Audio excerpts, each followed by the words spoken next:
Here we go. Hey guys, it's Ted Bogert. Welcome back to the TED Show. Very excited to have this young lady on here. We are going to talk about Seaper Powers, superpowers. But I love the title of her show. Our connection to animals may be our greatest adventure, and I can't wait to take a deep dive into that. Kim Cameron, welcome to the TED Show. How are you today? Thank you so much. It's a fantastic day, and I love being on your show. Well, thank you. You look amazing. We got this down. We're going to make this work and make an impact. You have a lot to talk about.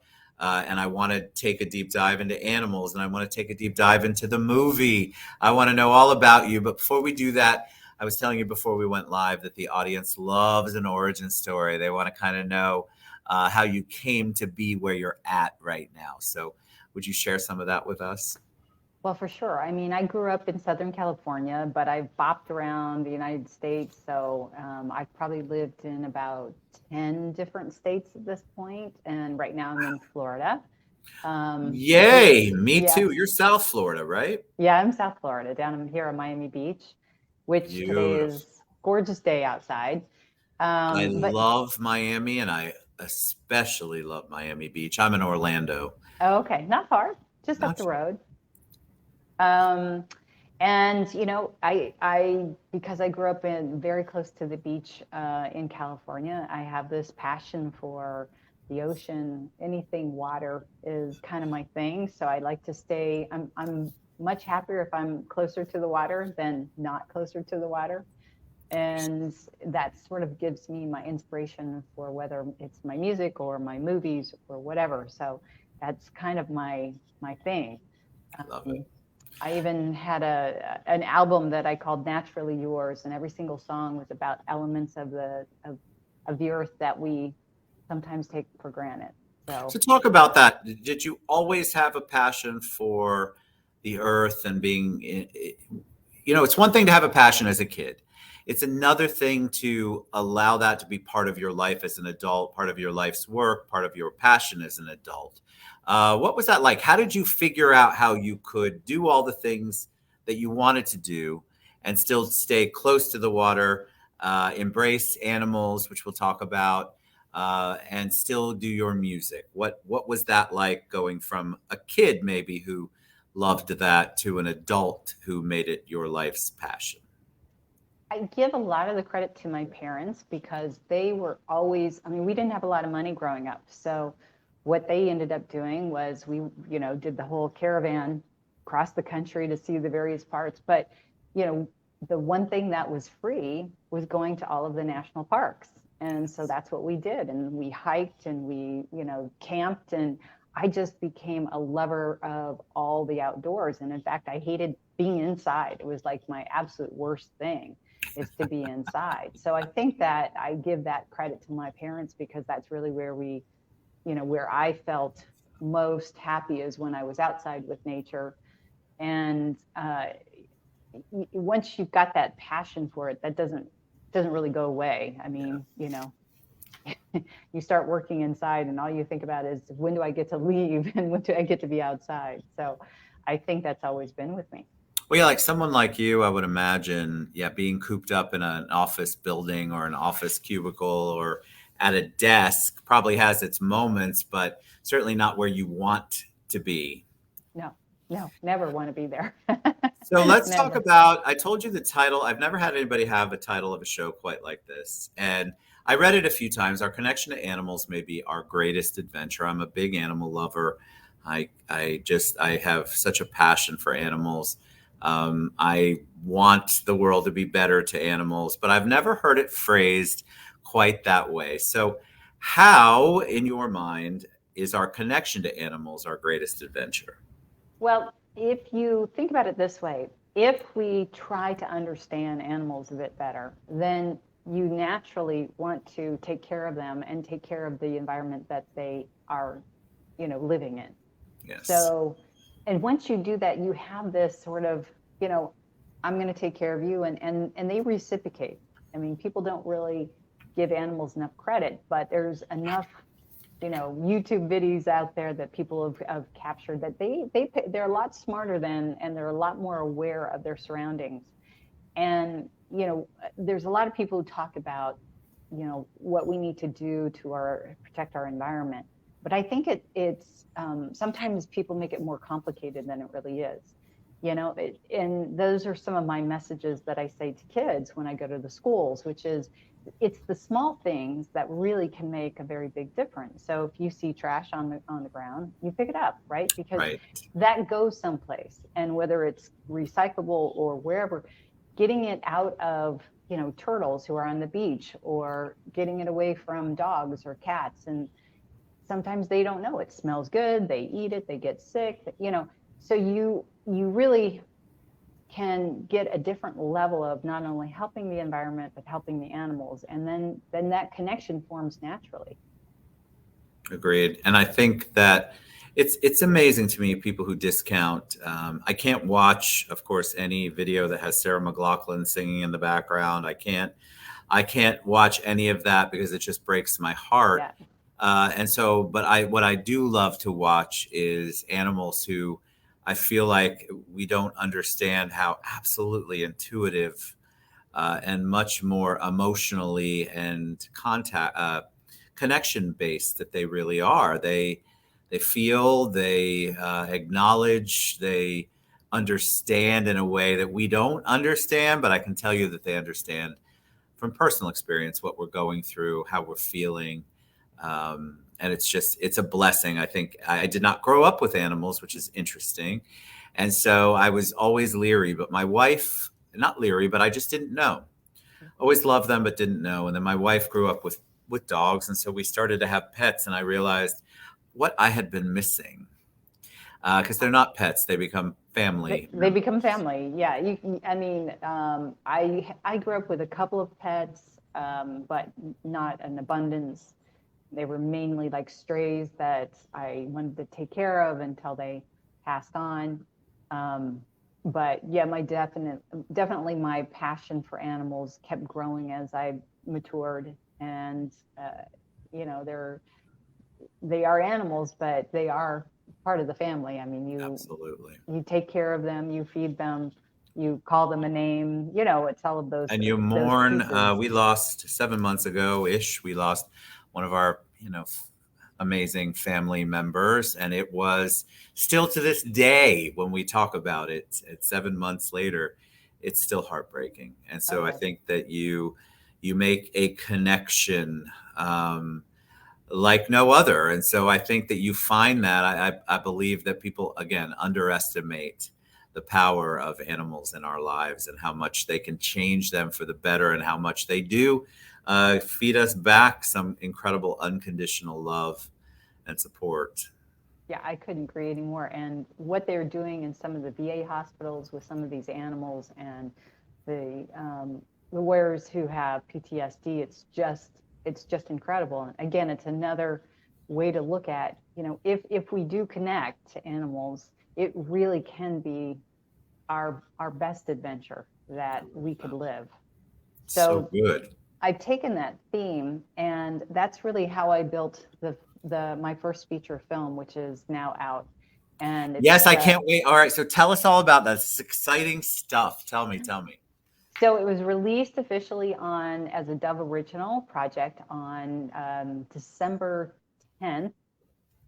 So just a couple months ago on the Dove channel. And it's 88 minutes, so it's a little bit long for an animation film. It's geared towards like 4 to 7 year olds, so younger audience. And it's based off of my first children's book. So it's called Seaper Powers in Search of Blue Jay's Treasure. And it stars a little girl who is about 8 years old. And she discovers when she goes on vacation with her parents that when she dives into the Caribbean crystal blue waters and comes across the magic seagrass, that all of a sudden she has the ability to talk to fish.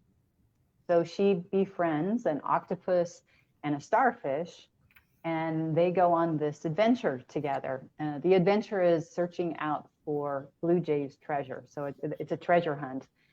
And along the way, they meet some characters who are trying to eat them because they are in the ocean, and that becomes a little bit of the scary part. But I wanted something out there that again reflected that theme of why you would take care of the animals. So Yes. you have that build throughout the movie. But I also wanted it to be an adventure and a fun film for kids. I don't feel like we have enough just fun films We to don't. I know. Why is that? I love that you brought that up. That the programming, I feel like, is there's not enough fun at all. it's we're pumping out all of this content that's so serious. Yeah. And I just, I had fun films that I got to see as a kid, and I still think fondly of those. And I just feel like that's a little bit what's missing, is that variety of fun and adventure. And that's what this film was really taking on. So it's since December, it's now on like all of the streaming channels in the North Oh, America. awesome. And China What's is that about, feel like? What does that feel like? So it's one thing to be an author. I think that's amazing. And so many people have never been an author. That's one step. But then taking that idea, taking that whole concept and making a film and then seeing it out there everywhere. I mean, I'm excited for you. What was that process like? Because you had to make a leap. It's writing a book and filmmaking, completely different, even though they're creative, completely different process. So how did that work out?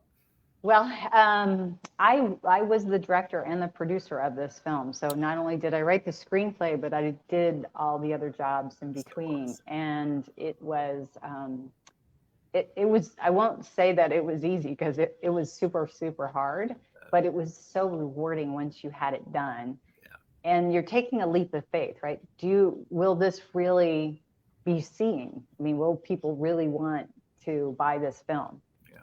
And you don't know. I mean, it's, you really, really don't know. And so you've got just putting the content together and the storyline together and make it interesting. And then you're selling to a bunch of people who are not your audience, right? So everybody who buys your film, they're not 4 to 7-year-olds. So, you try to figure out, how do I position this to something, to a network exec who's 45, 50 years old. And it was a tremendous learning experience. But once the word and the contracts were finally sold, I got to tell you, I was out having cocktails, having the time of my life, because that was an amazing night, right? Because we had 3 months of negotiations, and so every time you thought, oh, it's going to get, no, every time you take a couple steps, no, it's not. But once you finally get there, it's not like when you're performing a show and once the show's over, you can celebrate and all those things. This takes a bit longer. It's a bigger product, obviously, than just doing a one-time show. But well, as a creative, it's your baby, and I always try to yeah. stress that. Like, this is something that was in you and your soul and your heart, spirit, and so you birthed it through the book, but then you had a whole second birthing through a film, and it is something that is part of you. And so when you're releasing that, when you're finally sharing that vision and those thought processes and what you're thinking about with other people, making an impact, it's a big deal. It's a very big deal, and it's such a big deal that I'm already in production for movie number 2. So Woo! All right, tell us. Is it a sequel? Is it a?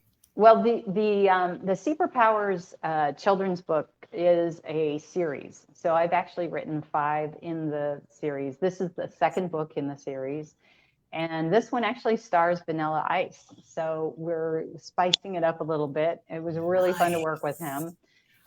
So this is, and again, now my theme for this movie is, it's called the smallest things can make the biggest difference. So, and just to give you guys or your viewers a little bit of insight, it's a very small sea creature that ends up saving the world. I love it, because you never know, right? Because you never know. I love the messages behind it. When you put a creative out, when you actually see the product, is there, like, are you overwhelmed by emotion? Do you think, oh my God, I finally made it and I'm going to stop? Do you go, gosh, I have so much more to say? What's your process there? Well, for the first movie, it took me about 3.5 years to do. So by the time I was just like, thank goodness I'm done with it, right? You were like, please get this baby out. Yeah. So, now the second one will not be that way. I think I'll get the second one done within a year, which is, believe it or not, that's really, really fast. People don't do animation that fast because animation is very, very detailed work. When I told people that, it took me 3.5 years to do the first one, they were, yeah, that's about how long it takes, right?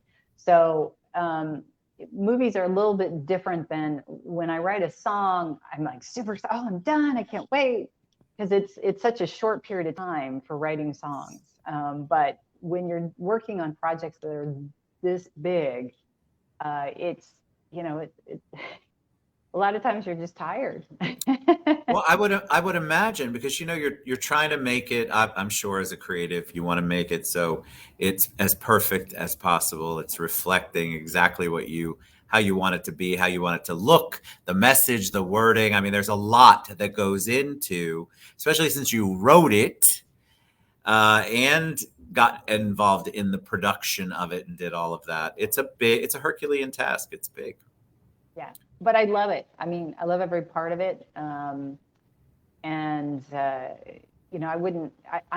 feel very lucky that I get to do what I do. I mean, I live, to me, the dream life. I get to be creative and then get paid to be creative, which is just, what more can you ask? That's correct. All right. So, Kim, tell them the best way that they can find out about the movie, the books, even your music, by the way, which I would love to have you guys come back on and perform, you to come back on. But tell them the best way they can find out more. So you would go to Seaper Powers. So it's like super, but it's in the sea. So it's seaperpowers.com. And you can use that same, that you can see some trailers and some movie clips on the YouTube channel, which is also the Seaper Powers. Or you can go on Etsy, where you can see the books or purchase books and toys. Again, Seaper Powers. Instagram page is Seaper Powers as well. So we're kind of easy to find if you figure out the spelling is SEA. I got it. I have it scrolling. I have Yeah, seaperpowers.com scrolling across there. Kim, I love this. I really would love to have you back. I think we have a lot of conversations about music and animals and more filmmaking. I think your energy is awesome. And that positive message that you're putting out there is what we need. And it's fun. That's fun. The part, right? It's fun. Exactly. Exactly.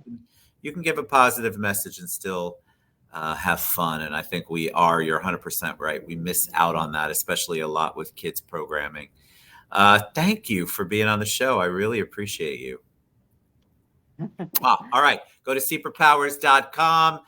I've tagged Kim. I'll tag everything. You guys reach out, get involved, buy whatever it is that she's got going on, because that's how we support our creatives, and that's how they continue to impact the world.